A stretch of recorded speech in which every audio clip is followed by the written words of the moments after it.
দর্শকবৃন্দ, আমরা এই মুহূর্তে দাঁড়িয়ে আছি পাবনা সদর উপজেলার সদিরাজপুর পদ্মার চরে, যেখানে আমরা ইতিপূর্বে দেখেছি যে এখান থেকে বালু উত্তোলন বা মাটি উত্তোলনের মাধ্যমে সরজমিনগুলোকে কেটে ফসলি জমি নষ্ট করেছে এবং জমির আবাদি ফসলগুলো নষ্ট হওয়ার কারণে গ্রামের কৃষকেরা যথেষ্ট ক্ষতিগ্রস্ত হয়েছে। আমরা ইতিপূর্বে সিএনএফ-টিভি অনুসন্ধান করতে গিয়ে দেখেছি এবং সে অনুপাতে যখন আমাদের গত 8/1/2025 তারিখে সংবাদ প্রকাশিত হয়, যে সংবাদ প্রকাশে আমরা উল্লেখ করেছিলাম যে মানুষের দুর্দশা, কিভাবে তারা বালু উত্তোলন করছে, অবৈধভাবে করে জমির ফসল নষ্ট করছে।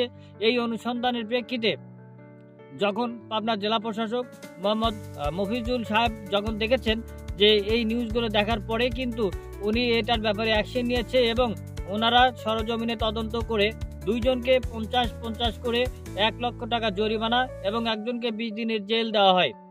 আমরা পরবর্তীতে সিএনএফ-টিভির অনুসন্ধান টিম এগুলোকে আবার অনুসন্ধান করতে আসি যে মাটি কাটা বন্ধ আছে না চলছে, কিন্তু আমরা এখন রাত প্রায় 10টা বাজে, এ পর্যন্ত আমরা আজকে মাটি কাটা দেখতে পাইনি।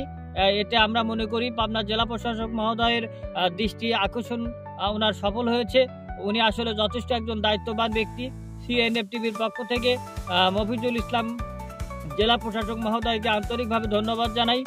আব্দুল্লাহ আল মমিন, সিএনএফ-টিভি, পাবনা সদর উপজেলা, পাবনা।